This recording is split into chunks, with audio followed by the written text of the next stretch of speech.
Call of Duty just revealed Black Ops 7's newest co-op campaign game mode Endgame, which is a 32 PvE extraction shooter game mode, and to be completely honest with you guys, it looks like it's gonna be a ton of fun. But just before we get into the juicy parts, if you guys are excited for the release of Black Ops 7 in a couple days time, make sure to see for the like button, and while you're down there, make sure to subscribe so you don't miss any future Call of Duty video. Thank you guys for supporting this channel. So the Endgame mode will be officially unlocked after you complete the main campaign of Black Ops 7, which will consist of 11 missions. Once you've unlocked Endgame, then you can choose any operator you want, either the 4 main campaign characters or any other operators from multiplayer, as you explore the vast landscape of Avalon, which of course the Endgame game mode will be taking place on Avalon, and also next year with the Blackout experience it will be taking place in Avalon as well, as you explore the guild's main command centers while battling exposure zones leaking a mysterious toxin into the city. Designed for up to 32 players in squads of up to 4 or solos, you can go in solos as well. Endgame offers impressive levels of replayability as players fight through escalating zones across this massive map, level up unique skill tracks and combat ratings, complete dynamic assignments and escape to preserve hard-earned progress, all the while continuing the main player progression and weapon leveling,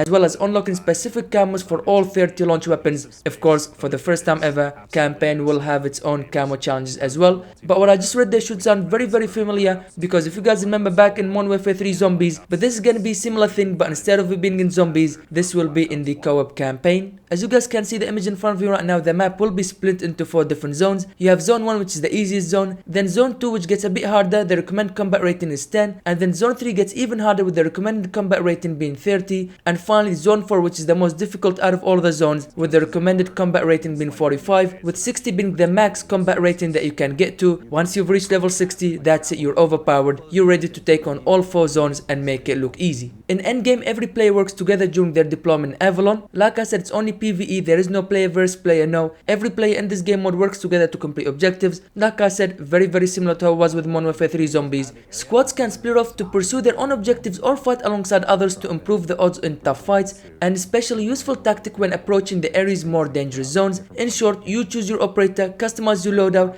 and then drop into Avalon using a wingsuit for navigation, exploring the vast landscape on foot or in vehicle, ideally exfilling after completing a variety of missions. So there it goes, that's pretty much what Endgame is. You choose your operator and your loadout, you jump into Avalon, and you complete objectives alongside other squads. But like I said, you can go in solos or with up to 4 players, it's gonna be completely up to you. And then at the end of it all, you'll have to exfil in order to keep all of your progress. If you fail to exfil at the end of it, you will lose everything. Your progress, your combat rating, your loadouts, everything you've earned and progressed will be lost, apart from camo challenges of course, you cannot lose that, but every in-game item you will end up losing if you do not successfully exfil. So now that we know what Endgame is all about, let's move on to the loadout, weapons and acquisitions. So like I said, you begin by choosing one of the 4 available operator slots. Each slot represents a character on a unique power journey. So think of DMZ from Modern Warfare 2 where you had to choose operator slots. Once you've done that, it's time to choose your abilities, and each ability will come with a major and a minor ability, something similar to how it was with Black Ops 6 and Black Ops 7 Zombies.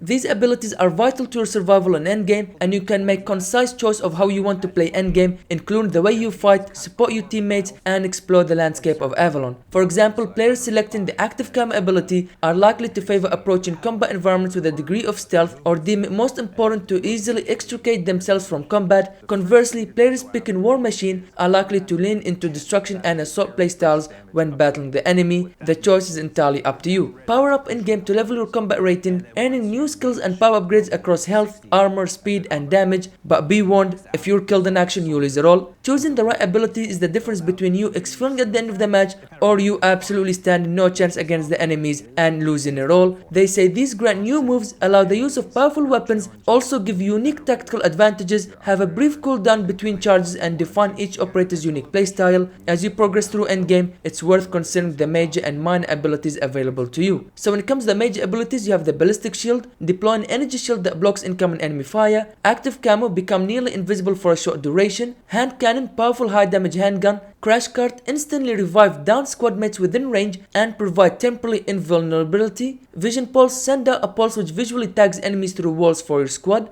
War Machine, powerful single shot grenade launcher, Shadow Break, create an energy warping field that teleports and damages enemies, and finally Drone Pod, deployable device that launches aerial drones. When it comes to the minor abilities, you have the Grappling Hook, Portal Grenade, a grenade that spawns hallucinations to target your enemies, Kinetic Jump, jump to extreme heights, Flicker, tap to quickly teleport a short distance in your facing direction, Supply link instantly supplies you and your squad with ammo, armor, equipment, and a portion of the major ability charge. And finally, Black Hat, hack enemies, equipment, and vehicles. Hack targets are disabled, destroyed, or converted to fight for you. I'm not gonna lie to you guys, the major and minor abilities will definitely come in handy, and all of them sound very cool. Cannot wait to use them. Alongside the abilities, there's also skill tracks. Gain power in a match by completing objectives, uncovering intel, and defeating enemies to raise your operator's combat rating and unlock skills that amplify your combat effectiveness. Every time your combat rating levels up, your operator is given the opportunity to choose one of two skill tracks or skills. The skills are as follows. First of all, we have Gunner, master your weapons,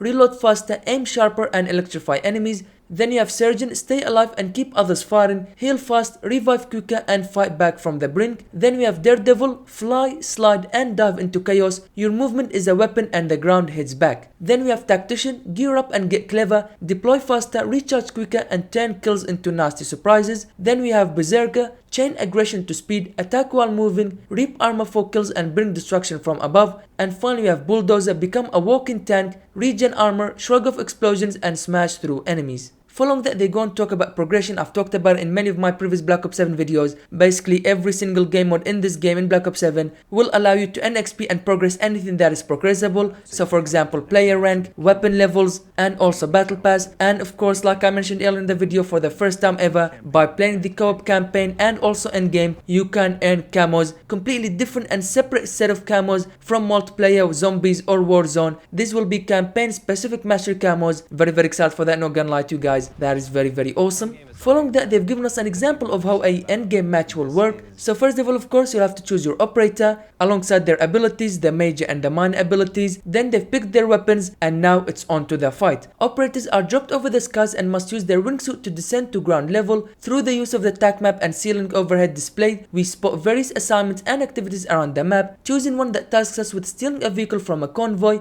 we hop into an armored vehicle and chase after the target. After some fierce engagements with enemy enforcers, deadeyes, raiders, and other guild mercenaries, we capture the vehicle and deliver it to the designated drop-off. So basically, they've gone to the match of Avalon, they've picked an objective they need to complete, they complete it, and they get reward with the cash, letting us choose one of two offered grenade types, and our combat rating increases. Opening the first skill track, we're offered a choice between the Surgeon and the Berserker skill track. Because we're more concerned about staying alive for the long run, we pick the Surgeon skill track to start off with. On subsequent combat rating levels up, we'll begin unlocking skills in the Surgeon tree, keeping our operator in the top firing form with faster healing, quick revives, and other benefits that help keep you and your squad in good shape, though an operator with a different style of play would choose from an entirely different skill track. After you've completed as many objectives as you want and you've survived long enough, it's time to exfil so you can fight another day. They say time is of essence in endgame matches. Before the match timer runs out, operators must seek out a friendly VTOL exfil, get to pickup zone, clear the landing area, and get out. Again, it's kind of similar to how zombies works. A successful exfil lets you keep your current loadout and combat rating. Make sure you get out every time so you can push into harder locations and reap the greater rewards that await you. So there it goes, that's what the new co-op campaign game mode endgame is all about in Black Ops 7. You basically choose your operator and the abilities, you jump into a match of Avalon, either solo or a squad of up to 4 players, complete as many objectives as you want and uncover secrets, collect intel, upgrade your skills and increase your combat rating, and then exfil and rinse and repeat until you reach the max combat rating of level 60, you've upgraded everything, and then you're overpowered and ready to take on all 4 zones of the map. And like I said, it's rinse and repeat. It's a 32 PvE extraction shooter, but be careful because if you die, you lose everything that you had in the game.